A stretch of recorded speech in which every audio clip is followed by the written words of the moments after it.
remember it being a Tuesday, not a dramatic one, just late enough that the day had already taken what it was going to take. I was sitting in my car in a grocery store parking lot, engine off, phone in my hand, watching a group text scroll by. Nobody was excited. Nobody was angry. Everyone was just done. Someone asked what we were doing for dinner. Someone else sent a shrug emoji. Then another message came in. We could just order. And that was it. That was the decision. Not because I really wanted takeout. Not because I was craving anything specific. It just felt easier than continuing the conversation. Easier than thinking. Easier than having opinions. I didn't notice it at the time, but that's when money started sneaking in through the side door. Not during moments of joy. During moments of social fatigue. When the goal wasn't pleasure, it was closure. I told myself it was normal. Busy life. Long days. But looking back, that tone mattered. Spending wasn't coming from desire. It was coming from being tired of deciding. Somewhere along the way, splitting checks stopped feeling worth the effort. I can't pinpoint when it happened. It just quietly shifted. Someone would say, I'll get it, just Venmo me. And nobody really checked the numbers anymore. If my share was a little higher, I didn't question it. If I covered an extra drink or an appetizer, I waved it off. It was easier to say it's fine than to slow things down. What I didn't realize was how often it's fine was costing me money, not big money, just enough to matter over time. $10 here, $15 there, covering a ride, adding the tip without thinking. I wasn't trying to be generous. That's the uncomfortable part. I was trying to keep things smooth. I was paying to avoid awkwardness, paying to keep the energy light. And once I noticed that, it felt strange realizing how often my card came out, not because I wanted to give, but because I wanted the moment to be over. I started noticing it with subscriptions. Not the ones I really cared about, but the ones that showed up because everyone else was talking about something. A new show, a documentary, a series I had to see. Signing up felt easier than being the person who hadn't watched it yet. $14.99 a month didn't feel like a decision. It felt like background noise, especially when I was already tired. What bothered me later wasn't the price. It was the reason. I wasn't paying for entertainment. I was paying to stay in sync. To not feel slightly behind in conversations I barely had energy for anyway. I told myself I'd cancel after the season ended. I almost never did. Over a year, 2 or 3 of those added up to a few $100s. Nothing dramatic, just quietly expensive. And when I finally noticed, it wasn't anger I felt. It was that uneasy feeling of realizing I'd rented a sense of belonging I didn't even fully enjoy. Meanness used to feel like choices. Somewhere along the way, they turned into obstacles. When everyone at the table ordered the same thing, I went with it. Even if it cost more than what I actually wanted, asking questions felt like work. Standing out felt tiring. So I defaulted. A couple of extra dollars here, 5 or 6 there. At the time, it didn't register as spending. It registered as conserving energy. But when I looked back, it added up in a way that surprised me. If I was paying $6 extra twice a week, that's over $600 a year. And for what? Not better food, not more satisfaction, just less friction. That's when it started to feel uncomfortable. Realizing how often I traded money for mental ease without even noticing I was making that trade. I wasn't choosing joy, I was choosing quiet. Rideshares were another one, especially late at night. I'd look at the app, see the price jump, and still tap confirm. Waiting felt unbearable. Walking felt heavy. Standing there alone with my thoughts felt worse than spending $18. So I paid. I told myself it was about safety, about efficiency. Sometimes it was, but a lot of the time, it was about not wanting to linger, not wanting to stretch the moment. When I added those rides up over a month, the number made me pause. Not panic, just pause. A couple of $100 gone to exits, to endings, to not having to sit with myself for 10 extra minutes. That realization didn't feel clever.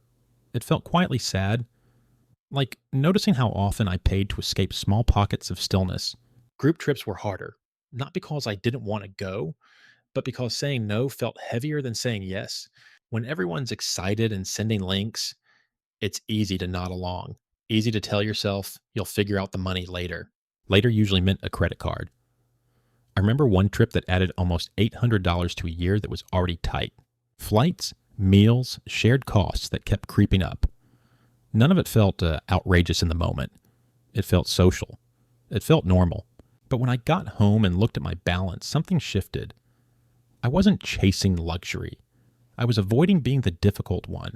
And realizing that social fatigue had lowered my resistance more than my income had, sat heavier than the debt itself. Delivery fees were where the math finally hit me. Not the food, the fees. $9 here, $11 there. I started saying the numbers out loud to myself. Twice a week, $9, that's $18 a week. Around $75 a month. Close to $900 a year just in fees. None of those meals stood out in my memory. I couldn't tell you what I ordered. That's what bothered me. I wasn't paying for joy or indulgence. I was paying to not decide, to end the day faster, to stop interacting. Once I saw it that way, I couldn't unsee it. The money wasn't going toward pleasure, it was going toward silence. I stopped inviting people over at some point. Not because I didn't like them, because hosting felt exhausting. Cleaning, planning, being on. Restaurants were easier. Someone else handled the space. Someone else handled the mess. I just showed up. What I didn't notice was how that doubled my social spending. Drinks cost more. Food cost more. Tips stacked up. I told myself it was just part of adult life. But really, it was part of being tired. Money became the thing I used to outsource effort. And once I noticed that, it felt strange, realizing how closely my spending had tracked my energy levels, not my happiness, my fatigue. Tipping changed too. I used to calculate it, think about it. Now I just rounded up, added more, not out of generosity, but because my brain didn't want to do math anymore. It felt easier to overtip than to think. Over a year, that added up to a few $100s. And that's not a complaint about tipping, and it was about intention. I wasn't choosing it anymore. I was defaulting. And there's something unsettling about realizing how many financial decisions happen when you're too tired to notice you're making them. I noticed that the later the plan happened, the more it cost. Decisions made at noon were careful. Decisions made at 9 p.m. were expensive. Late dinners, last-minute tickets. Why not spending? I used to think of myself as spontaneous. Looking back, I think I was just worn down. There's a difference. One feels alive. The other feels numb. And a lot of money left my account during numb moments, not happy ones. That was hard to admit. Being easygoing became expensive. I liked being the low-friction person, the one who didn't make things complicated, the one who went along, but that identity had a price tag. Every time I covered a little extra, agreed without checking, smoothed something over with money, it reinforced that role. What bothered me wasn't the money. It was realizing I was paying to maintain an image, to be seen a certain way, and that's a quiet kind of exhaustion. When generosity and avoidance start looking the same, late night scrolling turned into late night spending. After long social days, my brain wanted something easy, a small reward, $40, $60, stuff that felt harmless. Packages showed up weeks later, and I barely remembered ordering them. That's when it hit me. If I don't remember buying it, I probably didn't need it. The money wasn't tied to joy, it was tied to decompression. And that felt off. Shared costs got fuzzy. Someone would say, "We'll split it later," and I trusted that it would work out. Sometimes it didn't. Sometimes my share was higher. Sometimes I paid first and waited to be reimbursed. Sometimes I never followed up. I didn't want to be that guy. The one who asks. The one who tracks. So I absorbed the difference. Over time, that silence cost me more than I expected. Not in one big hit. In dozens of small ones. I stopped asking if there was a cheaper option. That's what surprised me. Not that I spent more, that I stopped looking. Fatigue narrowed my field of view. Whatever was easiest became the default. And once that mindset set in, it spread. I didn't notice it happening. I just noticed it when I tried to stop. Credit cards made all of this quieter. The money didn't leave immediately. The consequences showed up later. Statements arrived with charges I didn't recognize right away. Not because they were fraudulent, because they were forgettable. That's the uncomfortable part. Forgettable spending. Money leaving with no memory attached, no story, no satisfaction. Just a balance that felt heavier than it should have. I realized my definition of worth it had shifted. When I was rested, it meant enjoyment. When I was tired, it meant relief. Those aren't the same thing, but they cost the same. I paid more for things that gave me less. And I didn't notice because I was too drained to compare. Once spending became normal, it picked up momentum. One expensive week made the next feel reasonable. Nothing felt urgent until it all did. The pause came late, but when it came, it was loud in its own quiet way.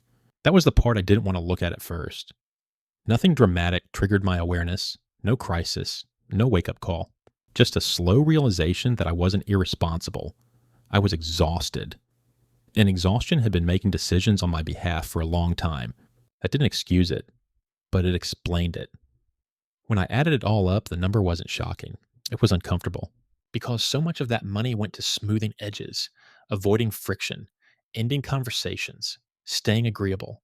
My wallet had been handling boundaries I didn't have the energy to set. Now, sometimes I say no. Sometimes I stay in. Sometimes I order exactly what I want. I notice the silence afterward, the space, the lack of urgency. I'm not fixing anything here. I'm just noticing how often money used to move when I didn't, and how different it feels when I let the moment stretch a little longer.